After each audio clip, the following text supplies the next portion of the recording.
In a world where there are too many comic books to keep up with, one podcast has the stones to bring you all of your comic book needs. Week by week. Book by book. One epic show. You are now tuned in to Nerd Church Radio.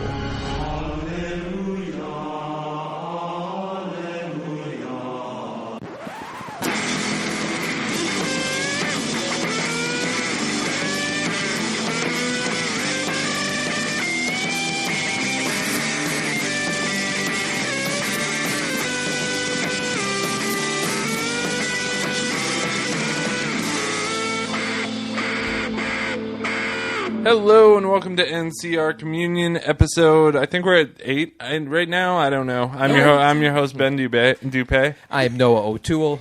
And I'm Ariel Dupay. Yeah, and every time I forget the episode number, I gotta start writing this stuff down. You would think I would do that. I'm looking up on my phone right now because we're a very professional podcast. Super professional people. We don't get paid for this, and it shows. We are at episode 8 of DC Communion, excellent. And we're your DC comic book overlords. So, Noah, Ariel, and I just got back from Wonder Woman. We are fresh off the movie. Yeah, so fresh. I don't even know if I'm really prepared to talk about it because I haven't really I'm still absorbing. You know what I mean? Totally it's yeah. So, but I think first of all, NCR is a spoiler podcast. We are a DC comic recap and review podcast. Normally we stick to the DC comics, but as DC comic fans, we are also way into the movies and everything else, merch, toys. You should see my apartment, all sorts of stuff. So,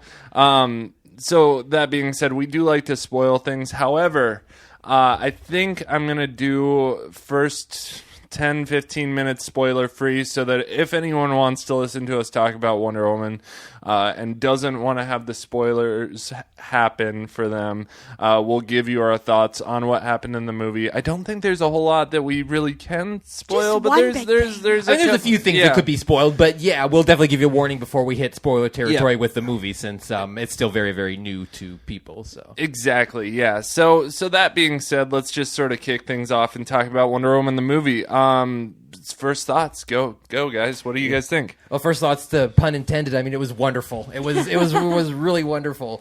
Everything about it was everything I could have wanted it to be, I feel, and the apprehensions I had just from other DC movies not living up to expectations, and just as a fan, worries I've heard, rumors, and all of them were squashed. I mean, all of them were squashed. It was so touching and exciting and heartwarming and perfect. Yeah. Gal Gadot was she's amazing. I'm just she was really the perfect person. Choice. Yeah.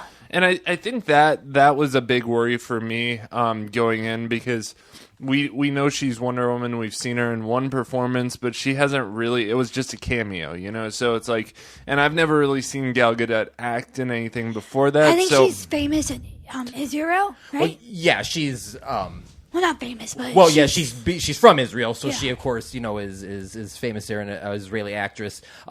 Most people probably have seen her, but didn't realize it was her in Fast and the Furious. Yep. She's been Fast and Furious 5, and then I think some of the she's other a lot ones. Skinnier there.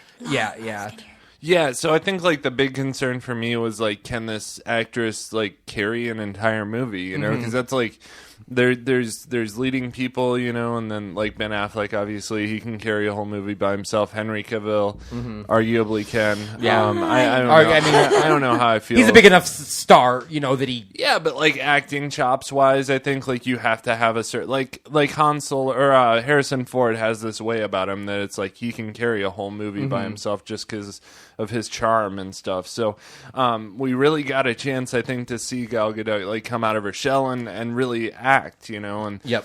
And there were certain things that I thought were really great that she did, obviously very strong woman, very strong personality, doesn't take shit from anyone, and that's pretty cool. There were a couple detriments that I guess thinking at it from a critical angle, and I have to because I'm a critic, and that's what I do. There were a couple small things I noticed. like there was one time where it's like, look at the baby and rush to the baby, you know, Mm-hmm. and I wasn't sure how I felt about that moment, just because it seemed kind of like random and out there, you know. I was like, that seemed out of character, but She's never seen a baby before. I think that shows her innocence. Yeah. Like, yeah, that's true. Yeah, That was kind of what I think she brought to the role the best, was being able to play that fish out of water without being stupid or being ditzy, or you know what I mean, like experiencing a completely new environment, but not you know I don't know how to walk down the street. It's like, no, she's smart. You know, I mean, it's cool. You really hit the nail on the head there too. No, I mean, like, because she did play that like fish out of water, where it's like she's totally unaware of our culture and stuff. But she's not stupid. She speaks 13 language or however many languages. More than that, yeah. Oh, hundreds of countless. Yeah. I mean, she walks into her room and she's like arguably one of the smarter people there. It's a room full of guys too, so it's that just sort of adds to the in a time when like sexism was very strong. Yeah, and women were not in that position to give their opinion on anything. Right, when we didn't have they were still fighting for the right to vote. Yeah, which you know is right, which was mentioned, which is important to the times and the character. Yeah, so I mean, yeah, man, like Gal can carry a movie as far as I'm concerned. I thought she killed it. There are the few things I was worried about, like how are they going to explain this? Like, well, for example, this isn't a spoiler because we just talked about, and in the previous scene, she talks to Steve right away. I'm like, well, how's she talking to Steve? Shouldn't she be speaking ancient Greek? I wonder how they're going to explain that. Are they just going to have him talk and not explain it, and just assume but they explained it. They, the Amazon study, they know tons of languages, all that stuff, and I was like, "Oh, good job!" Good job, yeah. Because in Greg Rucka's Year One story, it was like she didn't speak English. She spoke like some weird form of Greek or ancient something. Greek, yeah. That like wasn't even real Greek, so it was just like some super deformed version of it that came before it. So yeah, I thought that was really good. It's funny. I was watching an interview with her, and she was talking about how she's heard no so many times that she was literally done when Zack Snyder called her. Nice. So really? It's just like amazing. It's like everything was meant to be. And I've read too that she they had kept the role a secret as well, and she thought she was auditioning for Catwoman. Yeah. Oh really? Yeah. Oh man, that's awesome. Yeah. That makes it that much cooler. Yeah. So yeah, I think we've nailed down that Gal Gadot is just awesome as Wonder Woman, killed it. Let's talk Steve Trevor. What do you guys think of Steve Trevor? I was really skeptical. I've never really cared about Chris Pine. Right. I don't think he was manly enough. This is all before the movie. Yeah. But after seeing it, he held his own. Yep. He did really, really well. Yeah. There was definitely I don't know, man. Like, I just started reading Wonder Woman comic books probably less than a year ago. Really started reading them, so I got a really good sense in the last year of like who this guy is in the comics and what he's supposed to be like and stuff. And I thought he filled the role really well. What do you think, Noah? I think he did. I think he did too. And his story and his role in Wonder Woman's story, was just really great. It was really tragic and heartbreaking, and I felt it was her catharsis, like her hero moment. You know what I mean? Where and totally. Yeah, Yep. and to kind of make a little bit of a comparison, I felt the same warmth and connection between the two of them and their story, like I did with Captain America and Peggy Carter. Yeah.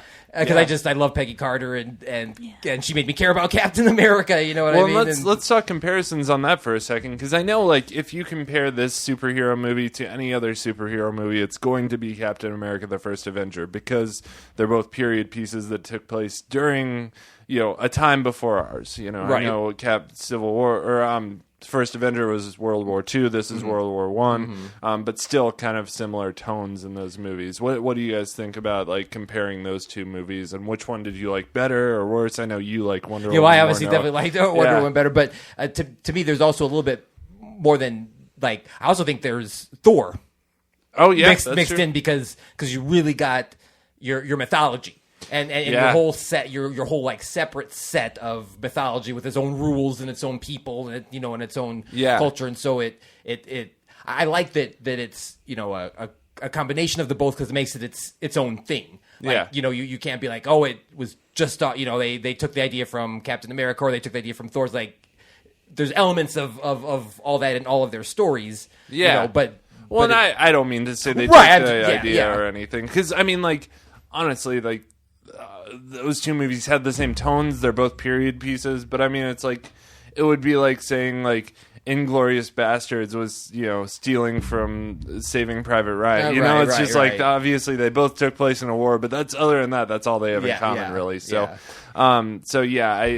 I think the Thor thing too is another really solid comparison, because Thor, when he comes from Asgard to Earth, there's those scenes where he's like enjoying coffee for the first time and he smashes it on the ground. He's like a fish out of water. He doesn't know about our culture or whatever. Yeah, and it's just, you get those like comedic moments with Gal where she's like learning about our culture, and it's super charming, and I mean, she pulls it off really well. And it's really great. I don't know, she's really good. Let's talk villains for a second. And I do say villains because there are multiple in this There's movie. several villains. Yep. Well, I just want to ask a question specifically to you. Yeah. With the whole mythology thing, like the whole, are we spoilers now, or? No, not yet. Let's. I'll save my question then. So talking about the villains. Yeah. That's okay. Yeah, actually, why don't we jump into spoilers? So, if you guys haven't seen Wonder Woman yet, I'm going to clearly indicate this in our show notes below when this section ends, but we are going to be spoiling the movie from here on out,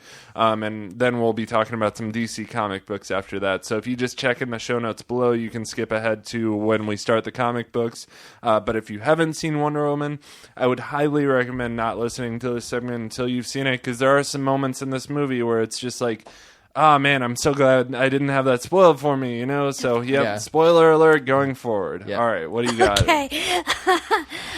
So the whole mythology thing, her mission was to kill Ares, because then his influence of war would stop on all men, and men would no longer feel aggression. But going forward, how is that situation, she killed Ares, how are we going to explain conflict from then on to her? Right. Well, I don't think that killing Ares or the mission with Ares necessarily was going to guarantee that all violence would end, because one of the biggest themes of the movie was that mankind isn't all good, but tries to be, or you can try to be, and so I think the thing with Ares was specifically to stop the war from never ending. Okay. With stopping the poison and the bombs and stuff like that. And so, of course, conflict lies in the heart of men. But I'm more curious how they would explain World War II. you know what I mean? Because that's what I was thinking. That sort of leads to my question: is Ares really dead? Do we think? I don't know. I mean, I was kind of under the impression you couldn't kill a god exactly, but at the same time, they implied that the other Greek gods were dead, that Ares killed them. Oh yeah, he killed them one by one, and is that for Zeus? Yeah, so yeah. Why did Ares send lightning to the daughter of the lightning god? Yeah, I know. The other thing that was kind of one of my, I don't want to say complaints, because I didn't really have any complaints, but I thought it was a little odd that they chose to use lightning as one of Ares' weapons instead of fire. And then they use fire too, but I just thought all fire would have made a little bit more sense, because it was very like Raiden and Zeus, you know what I mean? Just the whole time. But. Yeah. I did think that was a little weird. I don't know. There were some Ares moments. And what do you guys feel? How do you feel about the person we got to play Ares? And we don't need to say who in the film it was, really. I don't think. I mean, like, I don't know if you know who the actor is that plays Ares, you'll know who he is in the movie, but. Oh, yeah, I guess that's spoiled on You IMDb. love him, Ben. You know it's the same guy from Fargo, right? Yeah, he's the villain on Fargo season 3. Yeah, I just don't know, man. It's not really what I pictured as Ares. I guess I'm accustomed to like the sort of Chippendales guy from Greg Rucka's story. Yeah. They showed a hint of that. They did when he was younger, and he was like you could see he was trying to make him look muscular from above. But the mustache still kind of threw it off. I thought like a little bit. I definitely wasn't what I expected either, but not in a bad way. Because one of the more charming things about Brian Azzarello's run on Wonder Woman was his total flip of the Greek pantheon, and the very old Ares, and the just the Apollo, just a different way he did that. So I like I don't mind the different take, he's kind of a seasoned war general instead. And the part where he got his armor and he took his, it's hard to explain talking to people, but his armor kind of magically comes on him like in this molten-y, type fire it's almost thing. Like he turned into Magneto for a second. A little bit, yeah. And he takes his fingers and just draws the eye holes in his helmet, like in the shape of that. The one you always picture in George Perez's run, just the classic Ares, and I just got really excited there because I was like, "That is cool." No, I agree. It was very cool. I don't know. There is part of me that was like, I was almost hoping that they weren't going to go the CGI route. I thought they did it very well. I thought the way they sort of panned back and forth between Steve Trevor and this was really well done. I also, at a certain point, thought, like, they could have made this without any CGI, I think, and it would have been also, like, really solid. See, like, I was worried it'd be all CGI. Like, his face would transform. I mean, it wouldn't be the same actor anymore, but it was clearly, the David Lewis was the actor underneath it. That made, And that's what I mean when I say they did really well with doing CGI. I just, there was a part of me that was just like, man, this is really solid, like, up until this point. Like, I don't know, they could do this with just, like, the spirit of, but, like, I don't know, I guess everyone wants that big battle between, like, the classic Ares and Wonder Woman, so, yeah. How'd you feel about the CGI as a whole? Well, there wasn't much. There wasn't much. I didn't. There were a couple, there was a couple scenes, like, right at the beginning, there was, like, and because it looked weird. When Diana was the story, Diana's story. Young Diana when she was jumping. And you saw. So like I have an opinion about this because like it was clearly done in a way that they used to shoot movies back like before CGI was a thing. I mean, this is how when people fell in movies, like, and you saw sort of the green screen effect behind them. That's what you saw in older movies in the 50s and 60s. And at first I was like, well, that's kind of cheap and they could have done that better. But then I'm like, this was a period piece set in that time. So I think that was almost like an intentional thing that they shot in a certain way to keep with the thematic elements of the movie. And I don't know, I kind of appreciate it as that. I could also write it off as just it looked cheesy, but in my own mind it like justifies it and makes it okay for me. Because I did notice when she was falling, like the background when she was falling looked kind of weird. Yeah, what did you notice that? I didn't notice that. I mean, the only thing I thought was weird was that she tried to make that leap to begin with because it didn't look like she was going to make it super right, and then she got. Otherwise, she would have died if she didn't got. So that part, I didn't notice the screen part. But I mean, for me, I didn't think there was a ton of special effects in it. But what there was, I didn't think was hit like Green Lantern territory or anything like that. I thought it was good. Yeah, I thought like they did a lot without special effects that they could have gone with special effects. Like the scenes where like you finally see Wonder Woman in her outfit and she's like, just tearing the shit out of soldiers and stuff. Like they could have done a lot of CGI with that, and I think what they did instead was like a lot of slow motion and speed up shots, and and that was a lot cooler than I think trying to CGI it. You know? Like there was so much bullet deflecting with the bracelets that I just love that. That was so much fun, and lots of lasso. Yeah, and the scenes where she fought with the lasso were by far my favorite. I mean, she actually fought with and the way they had the CGI going, around it just it looked this magical lasso whip was going. Oh, it was beautiful. I mean, it was just it was great. Really cool, man. And I like the way the lasso was used with like Steve Trevor at the beginning. You got a little like liar action going on with him, sort of where he's trying not to tell the truth and stuff. And and we should talk about some other characters before we run out of time because we didn't touch the other big villain. Dr. Poison. Yeah. And she was a huge villain in the movie, and I think she's a perfect choice to be the villain in this because she's Wonder Woman's first costumed villain in the comic books. And I thought the costume was solid too. Yep. Yeah. And I thought it was smart that obviously to have a woman, because Ares is obviously the man, but so it makes sense to have another female antagonist for her, and to have one that at her heart is as evil as Wonder Woman is good. Yeah, in hers. So there was a good dichotomy between the what's at the core of those two women. And she got away too. So Yeah. I mean, people. Well, and Wonder Woman chose not to Kill her. like destroy her. Right. Yeah, right. yeah. Well, and I don't know. We got people asking for a sequel already, so you Yep. got to wonder what route they'll take with the sequel. Yep. And I got thoughts on that too. Well, first though, I have to point out when we're talking about the people, her ragtag crew that she hung with. What a great diverse group of actors. There was a Scottish, Native American Indian. actor, an Indian, Irish, and I believe either one's. Yeah, whatever. I know. No, I mean, he could have been Scottish. I don't know. Yeah. Oh, that guy. Yeah, I thought. And then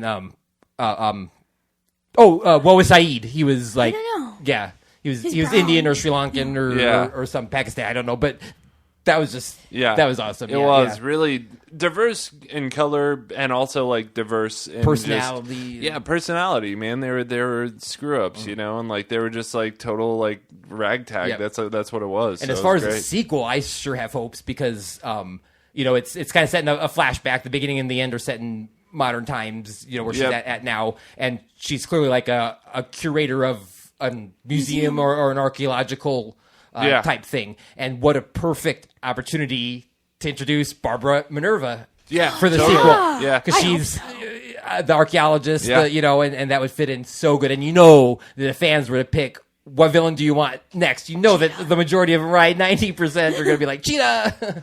Yeah, I would think really, really long and hard about that. I think because I think like within Wonder Woman's sort of history, there's a lot of really great villains to choose from. I mean, it would fit. Like there's Cheetah. She's obviously the most iconic, I think, and she would be the first choice probably. There's also like, I don't know. There's some weird ones, man. There's like Urs Kartaga. You could do some weird stuff with that in the jungle, and then Cheetah would also be involved. I think that would be a really good story to follow.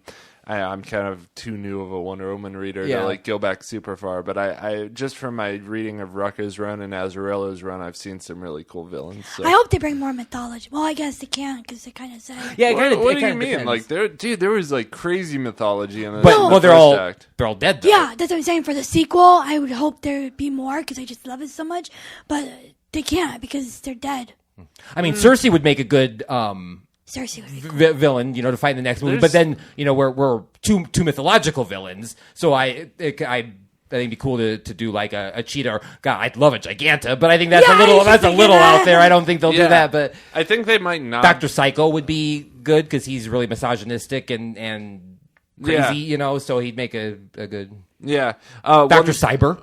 Yeah, that would be another really good one. And then you could introduce Veronica Cale. Which that to me, I think would almost be my choice above Cheetah would be Veronica Cale, just because she's like the Lex Luthor. So it's like there's some good and evil mixed in there, so it's not as clear cut of a situation. You have like, I mean, it's like it's more of a gray area with her. Yeah. I think you could do a lot with that.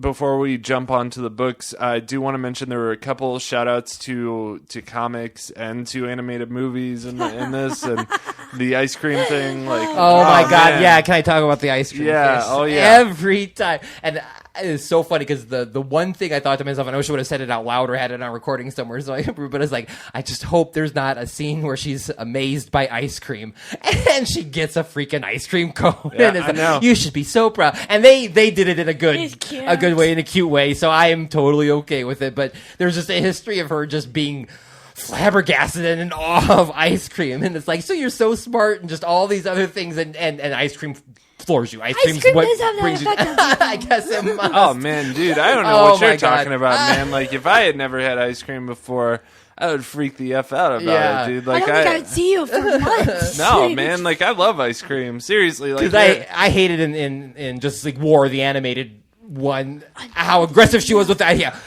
Gets her sword out. Give me the ice cream. Yeah. This is delicious ice cream. One for my friend. Ice cream for everybody. Yeah, like, I know. Oh God, stop. Yeah, I know. I think it was done like in maybe a little bit of a dramatic way in that one, whereas in this one it was more just. It was just like not. It's one of the many humorous things. Yeah, and like they tipped their hat at the animated movie, and like that was cool. Like I thought that's one really of everybody's well big things. Yeah, I think we should all clap for DC for putting some humor in a movie for once. Yeah. Oh, and there was fantastic amounts of humor. Oh shit! I actually swore I swore on air. I know, That's never happened. What do you call the revolving door? Is that when she was trying to go through the revolving door. Oh my god! Yeah. She's like, let me try it, but on my own, or something like that. And there was a lot of moments that we had already seen, but then there was a lot of moments that we hadn't seen yet in the trailers. And I thought that DC did a really good job of like, okay, we aren't going to give everything in the way in the trailer. Yes. You know? And like, I hadn't seen a lot of this movie before I saw it, and that kept me from being bored because the stuff I had seen before, like people in the theater were laughing and I was kind of not laughing because I already laughed at it like 6 months ago. You know, I was like, okay, I know what you're doing here. The part with Steve Trevor being naked, you know, that was hilarious to me. I mean, what does he say? Oh my gosh! What was that? I'm above it. She's like, "Are you average for your sex?" I'm above average. Yeah. That was great. Yeah, and like giving him that ego, I think was really important. That was. In fact, I mean, the only thing I could say is that he could have had more of that macho bravado because I kind of associate Steve just being super, super macho and just but more bravado, not chauvinist or anything. Just just full of himself, right? A little bit like, womanizer, and not even a woman, just kind of cocky, right? Yeah, like kind of like Han Solo. Actually. Yeah, for sure. That same sort of way about him. So. So, let's rate this movie. We do have a rating system here. I know what Noah is going to rate it, but we do have a rating system here. I'll play that rating system. We use the same one for movies, comics, everything, so that you know what we're talking about. If a comic book is bad, we rate it as blasphemy. If the book is good, we give our blessing. If the book is not bad, not good, but just kind of meh, we rate it as stuck in purgatory. If the book is great, we rate it as holy. And if a comic book exceeds all standards of awesomeness, we rate that book as salvation. All right, so start us off, Noah. What would you rate this movie? It's a salvation. I absolutely loved it. There was nothing slow at all about it. I was never waiting for Wonder Woman to be on screen because she was always on screen. You know what I mean? And she got the costume quick. The character came along quick. I mean, there was nothing where I was like, okay, get this movie going. It was awesome from start to finish. Awesome. What do you think, Ariel? Man, I don't know, because I'm so high on Wonder Woman, and just the fact that it's her, it's hard to separate yourself and be like, is this a good movie? But I mean, I think the story was well done. For me at least, there were some moments I felt were a little cut together, like scenes are cut together. But I think salvation. I'm in a holy. I'm in a really strong holy. I think it was and that's like a lot coming from me, I guess, because I honestly rated like Suicide Squad. I mean, I was at a blasphemy at certain times. I was at a purgatory other times. Batman v Superman, I'm at a certain purgatory.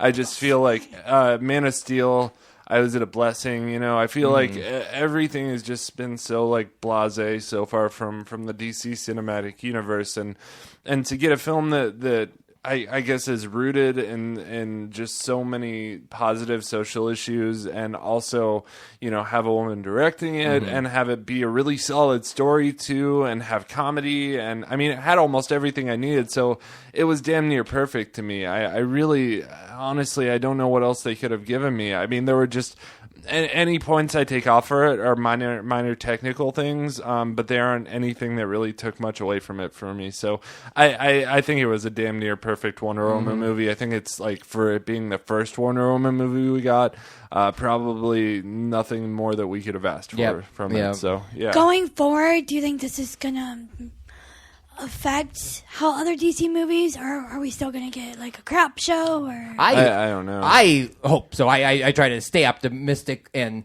I mean, in my opinion, the movies have only gotten better. Yeah. I mean, I know most people disagree, but I liked Batman versus Superman better than Man of Steel, which a lot of that was thanks to Wonder Woman and those action scenes or whatnot. And I like Suicide Squad better than Batman versus Superman, and I like Wonder Woman better than... You're not the only person I've ever heard say that, so... Yeah, and I mean, I just...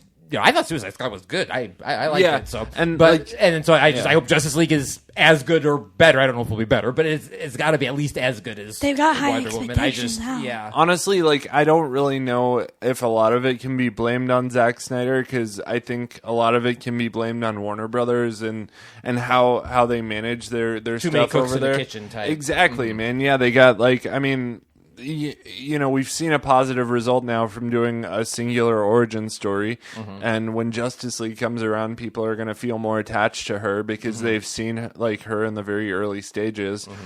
So I think going forward, it would be really cool, and I think they're going to do like a Batgirl movie, and I think we're going to get like a solo Batman movie, hopefully. They have said that there's a Man of Steel 2 in development. Right. We know that Aquaman is certainly happening. Do we know what's going on with Ben Affleck? Is he in? No, and It's always I on don't again, even, off again. Yeah. Most recently, I've heard was now they're going to do Scarecrow and Joker. Yeah, they've said it's kind It of going to keeps be like a switching smorgasbord of like Batman villains, which I'm cool with. Yeah, man. Make it as right. crazy as you want, as long as it's well done. So, yeah, it sounds like we're going to get a good amount of origin stories coming up. We're getting Aquaman. We are getting a Green Lantern movie. That first intro to the film convinced me of that. And DC Films has a new how Marvel has the intro at the beginning of their movies. Like DC has a new one, and we see all the Justice League. Really cool. All their symbols and iconic stuff. We see Batman, Superman, Wonder Woman, Cyborg, Green Lantern. All of it. They pan out very quickly on a group shot of just 25 to 30 characters, and I want to see who they all are because that might give me hope of characters to expect in the upcoming universe. Yeah. Maybe it's that poster right there. It might be. Yeah, and actually, man, I really don't think DC Cinematic Universe is going to slow down much, because even though Batman v Superman and Suicide Squad, they weren't very well received critically, but they made a shitload of money. Right. They made a lot of money for them. They surpassed expectations financially, and really, at the end of the day, that's all they care about is their money. So, hope you just got to hope that critical response spurs some changes in the filmmaking process and stuff. So Snyder actually wrote this story, which I was kind of shocked about. Hold on. Yeah, you guys talk. Not all by himself, obviously, but he was No. listed as it said right there, written by Zack Story. Snyder. Did he say and story? by, or I thought it said written by, but it could have been story. Yeah, I'm looking it up on IMDb right now because I really want to know. He's a good story writer. He's just dark when it comes to filming, I guess. Yeah. There's one thing I kind of thought throughout the movie too was how really gritty and unpleasant most of it was, because it was set in the war. You know what I mean? And yet every time she was on, it was like you're a little bit of color. You're bright, the gold, and she seemed to, her armor glow. And between this mascara and London. So yeah, this was written by Zack Snyder, Alan Heinberg, and Jason Fuchs. Or Fuchs, I don't know how you pronounce it. I'm sorry, I had to. All right, so anyway, yeah. So Zack Snyder is not an all bad guy, man. He has written really good stuff. I love 300. American Vampire. Yeah.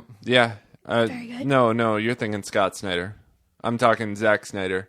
Scott Snyder writes comics. He wrote the American Vampire comic. Oh. Yeah. Okay, gotcha. Yeah. But Zack Snyder wrote this movie. He's the cinematic guy. So, and Sucker Punch. Did you guys watch that? Oh no, I haven't seen that. Is that good? It's not great, but I love it because it's 5 butt kicking schoolgirls. Yeah. Fight monsters, and I don't know. I'll have to check it out. There's some themes in it. It's a little off, but I picture a bunch of pervy guys on the set, right. It's really creepy. All right, well, we're going to move things on because we got to talk about some comic books. It's late at night. It's past all our bedtime, so we're going to talk about some comic books and get out of here.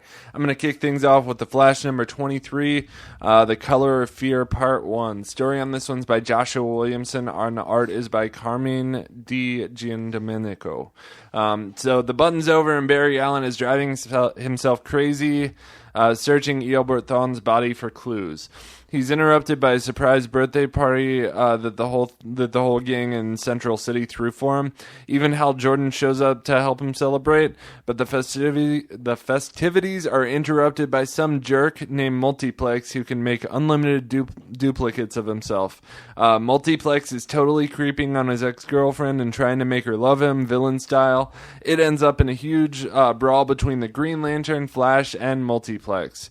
And we're going to have to wait till next time to see how that one turns out, because we jump over to Kid Flash, who has gotten Iris West home safely from the battle at Barry's B-Day party, but they're not all that safe because the Reverse Flash is there waiting for them. Dun, dun, dun. Exactly, yeah. So that's where we leave off. And I honestly, man, like, I was a little upset that they brought Reverse Flash back this quick. I mean, like, I know he's a speedster. Do you think he's actually gone?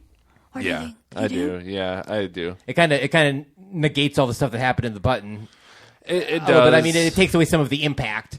It really does, and that's my problem. Is like, I feel like if you're gonna kill someone in the comic book universe and you bring them back, especially bringing them back so quickly, the next week, yeah, like that leaves all consequence out. Like, it's like, okay, now we know there's no impact if someone dies. Like, they're just gonna come back next week. So it's like, there's no, like, holy crap, he just died, you know? Like, I don't care. Kill Batman. He'll be back next week. Whatever. Right. Like, so, I mean, that was kind of boring. I guess for me, it felt like a lazy, like, okay, we'll just bring this guy back. I don't know. What do you guys? Did anyone else read this issue? I was actually a little shocked when I saw him. I was not expecting him so soon, at least.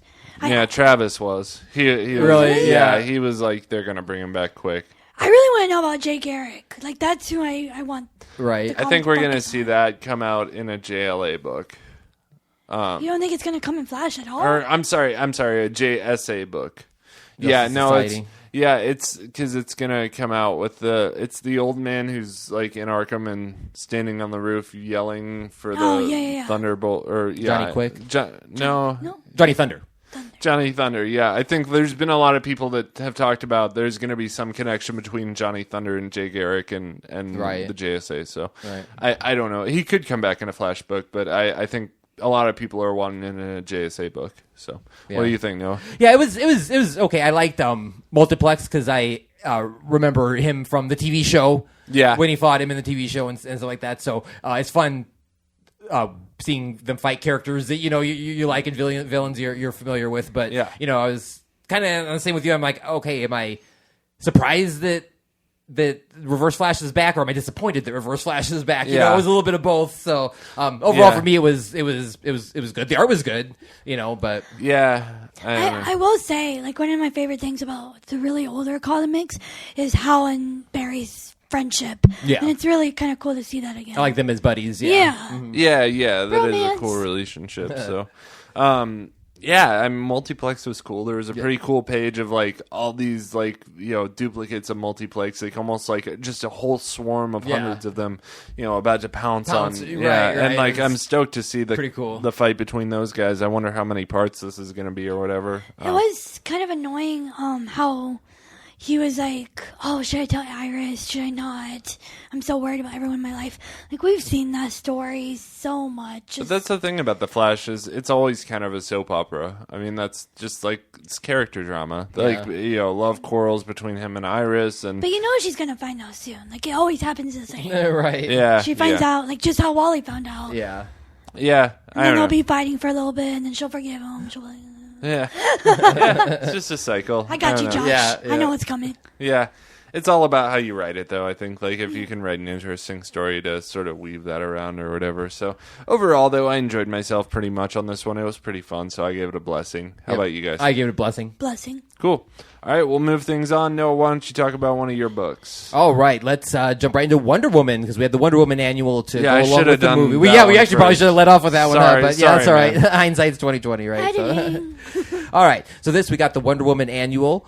Story is by Greg Rucka and many more, and the art is by Nicholas Scott and many more. This is actually a collection of 4 short stories.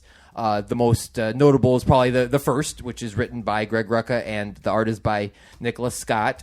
The first one's entitled, and then there were 3, and it's a throwback tale that shows us the first time that Diana meets Superman and Batman. was pretty interesting. The second story, we get to touch on a little bit of morality issues with Wonder Woman protecting King Shark from being unfairly executed for a crime he didn't commit. Oh, wow. The third story talks about the meaning of honor set among the cherry blossoms in Japan, which was interesting and unique setting to see Wonder Woman in for once, because you don't often see her in feudal Japan. Mm-hmm. And the final story demonstrates Wonder Woman's compassion and is notable that she doesn't use her sword, only her lasso, which is my favorite thing. It reminds me of the pre-New 52 Diana, and she fights a monster and ends up taking him to Dinosaur Island and playing fetch with him and the other dinosaurs, and it was a very touching moment. And even though the standout was probably the Greg Rucka and Nicholas Scott one, the last one's my personal favorite of the group. So none of them, are very pertinent to what's going on in Wonder Woman's life right now. They're all just 4 separate, unrelated stories that don't necessarily add anything to the current mythology, but they were still fun reads and completely different artwork on each. So it was all very unique. Personally, I gave it a holy. I thought it was really good. Nice. Kind of tipping our toes back into the movie. How do you guys feel about love being a weapon? Because in the comics, it's beautiful. Oh, I think that was super important to include, because that is her core is love, and exactly. Yeah. I hope it translated well for everyone. Yeah, because sometimes that stuff can get cheesy. Right. And even me, I was like, oh, this is a little weird, but it's such a huge part of who she is. Yeah, no, I agree. I think that's the core of that character, and that's one of the main takeaways I've learned about Wonder Woman is she's at her strongest when she's not pulling out her sword and doing battle.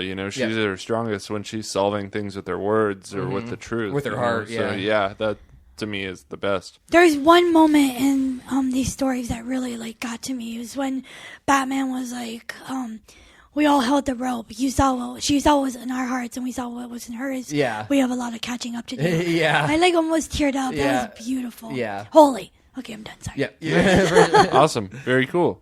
All right, well, we will move things on. Ariel, what do you got for us? I have the Lazarus Contract finale. So what book is Teen this? Titans Annual. Written by Priest, Benjamin Percy, and Dan Abnett. Pencils by Paul Pelletier. Inks by Andrew Hennessy. And colors by Andrea Lucas.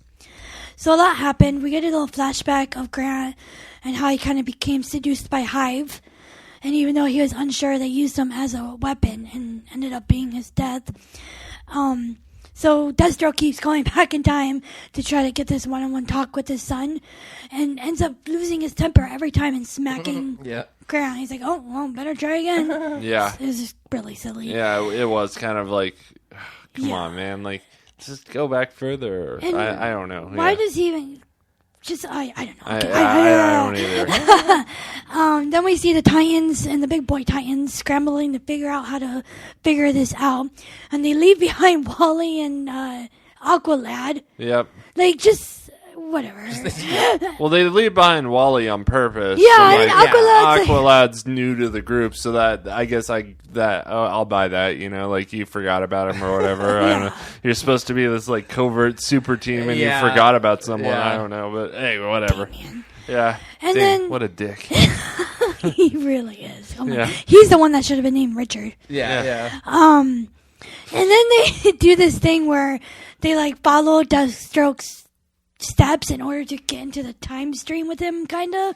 I don't know, that was a little lost. And then the best part, so they meet each other, the old version of the Titans and the young version of the Titans. Yeah. And Damien gets this idea, if I kill younger version of Wally West, just for a second, I'll stop everything, because it'll never have guys, happened. I'm just gonna kill him for a second. Yeah. First of all, it was the wrong Wally West, because Deathstroke used the Black Wally West to... I know, right?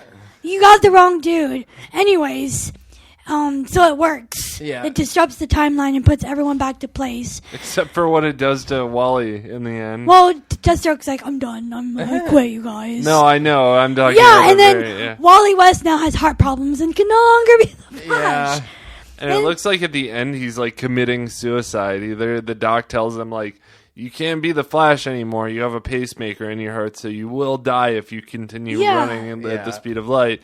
And the very last panel is like him running at the speed of light. So he's like, screw it all. I'm just going to kill myself. Yeah. And Damien, the little, he fires Wally, the Black Wally. Yeah.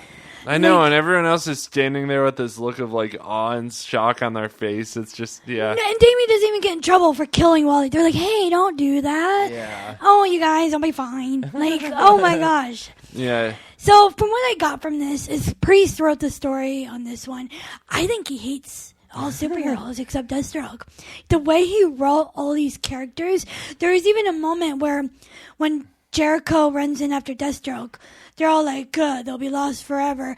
And the younger Wally West was like, no, we're superheroes. We can't let people be lost forever. Yeah. And literally all the superheroes are like, well, yeah, we can. Maybe we can. Maybe, yeah, okay, whatever. It was just ridiculous. And then, I don't like this book. Did you catch Barry Allen's voicemail?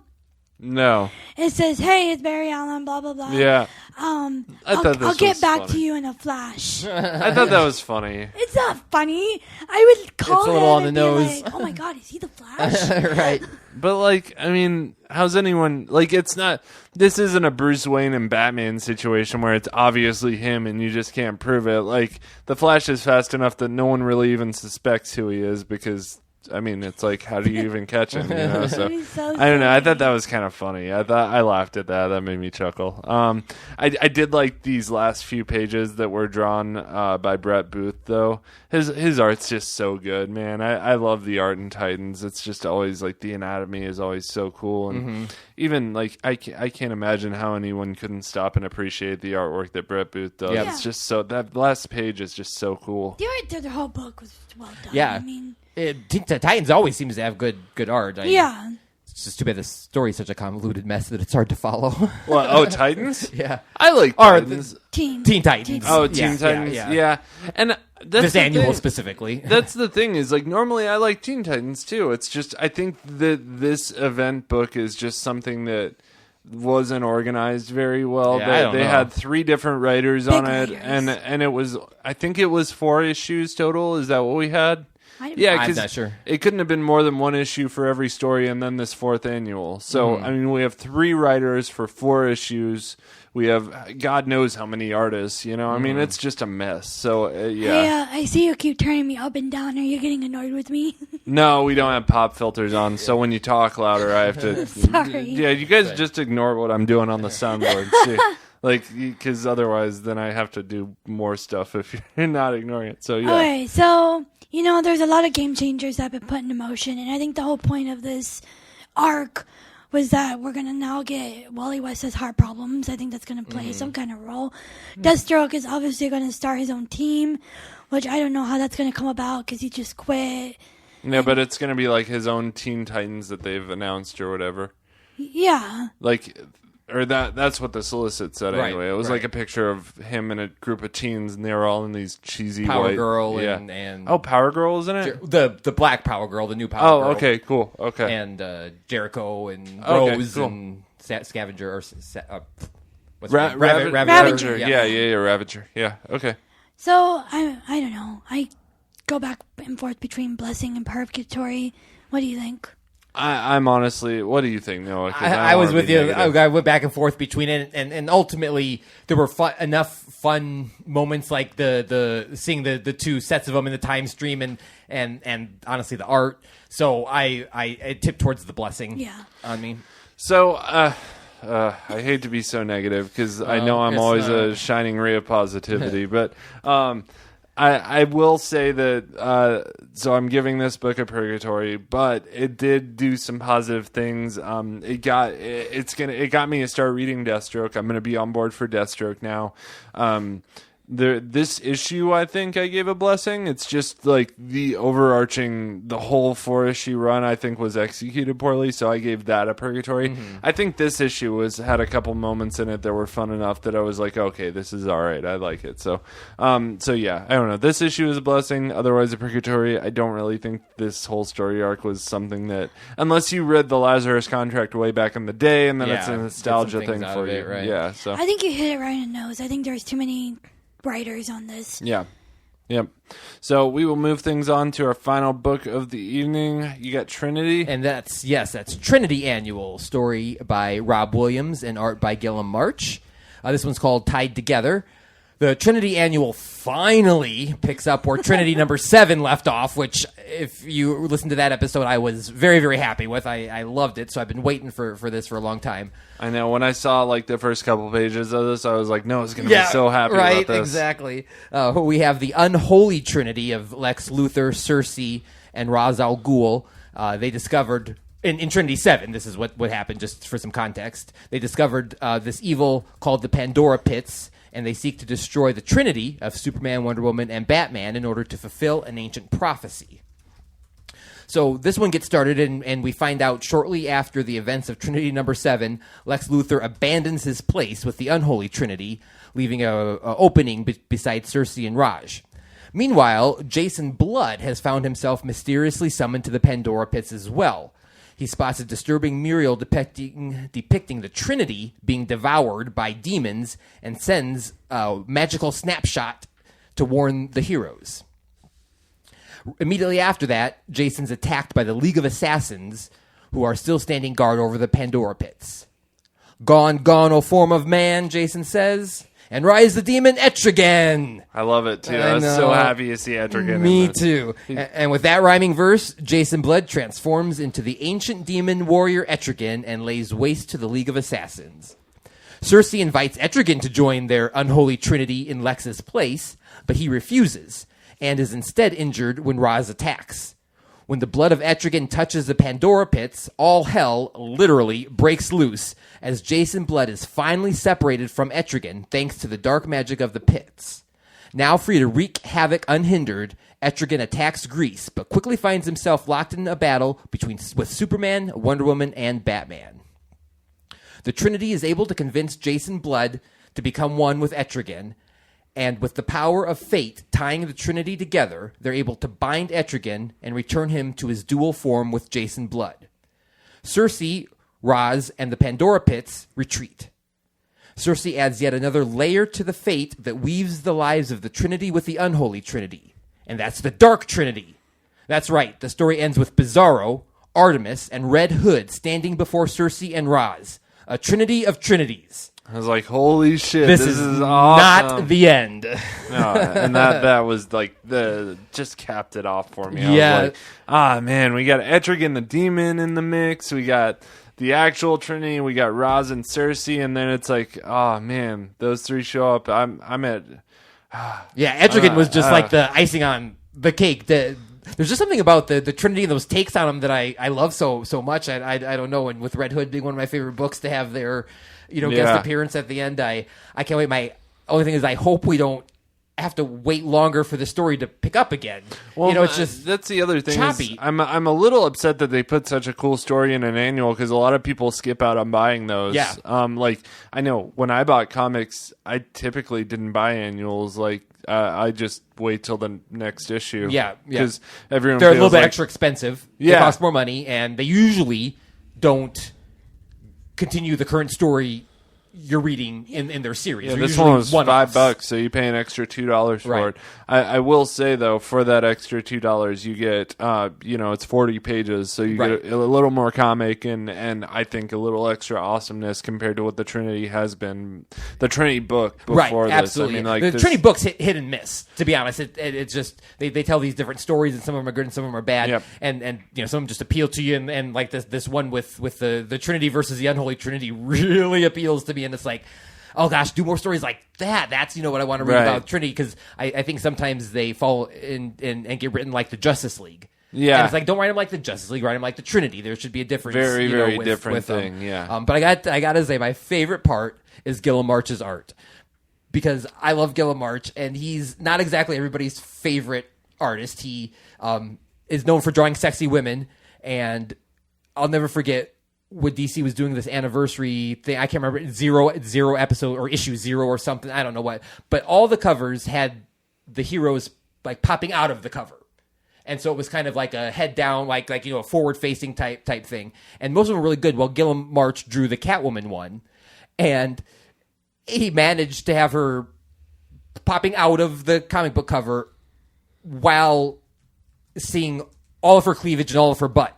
And people were like redrawing her like in different angles, and her body was just all contorted and stuff like that. It just cracked me up. But he just draws things so, I don't know, so beautifully. It's kind of like a Rob Liefeld moment. A little bit, but I just love the way he draws Wonder Woman. She's so pretty and coquettish and I like her in this. And when they have action, he draws her mouth.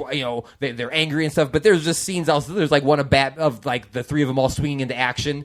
And I look specifically at Batman, and I just wonder what his neck would look like if he were to turn his head the other way, because it's just like so off kilter from where his shoulders and his chest would be. Dude. And there's so many of these like bad anatomy moments. But I love Gilliam March, and I loved it. Loved the. Yeah, Batman's pose in that picture in that opening double splash. Yep, and there's others. There's others like that too, and that's just to me a little extra bonus. And this is me being not very partial, but I gave it a salvation.